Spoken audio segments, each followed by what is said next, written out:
Hello বন্ধুরা, নমস্কার। আশা করছি সবাই ভালো আছো, আমিও ভালো আছি।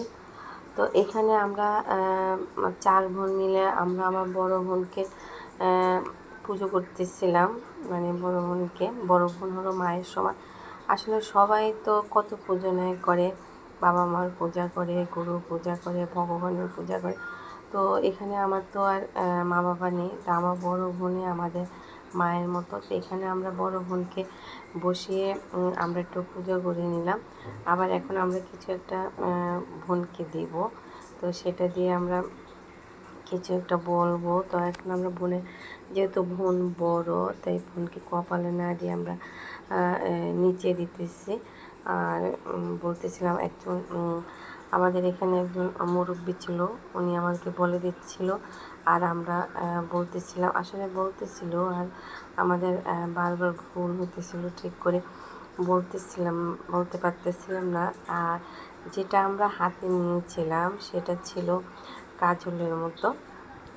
তো সবাই আমরা একসাথে ধরে বোনকে দিতেছিলাম, আর বোনকে কিছু কথা বলতেছিলাম।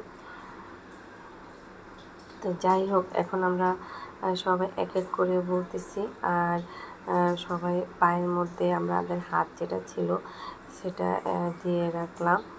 তো এখন আসলে আমরা হাসতেছি, এখানে কিছু একটা কথা হচ্ছিল, তো হাসিটা রাখা যাচ্ছিল না, তা হাসি একদম চলে আসছে। আর আমার বোন একদম সোজা হয়ে একদম বসে আছে, কোনো নড়াচড়া করছে না।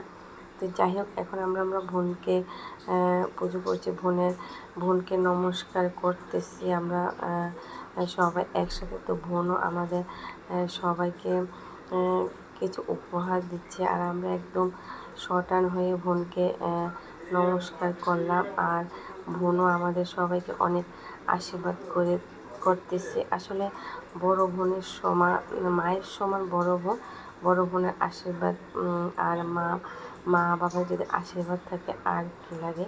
তো এখানে আমাদের ভীষণই হাসি পাইতেছিল, কিছু একটা বলতেছিল। যাই হোক, বোন আমাদের সবাইকে উপহার দিয়েছে। আসলে উপহার দিক বা না দিক, বোনের আশীর্বাদ হলো সবচেয়ে বড়। বোন কিছু না দিলেও বোনের আশীর্বাদ করলে আর কি লাগে।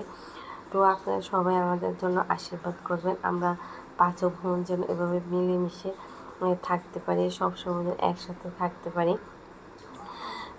আসলে আমরা বোনেরা এক জায়গায় আছি, আমরা 5 বোন, 5 বোনই আমরা নারায়ণগঞ্জ থাকি আর আশেপাশেই থাকি। আসলে আমাদের এক বোনের বিপদ হলে আমাদের সব বোনেরা চলে আসে। আসলে এটা হলো সবচেয়ে একটা নিরাপদ মানে জায়গা, ভালো একটা জায়গা। তো টাটা, সবাই ভালো থাকবেন, সুস্থ থাকবেন।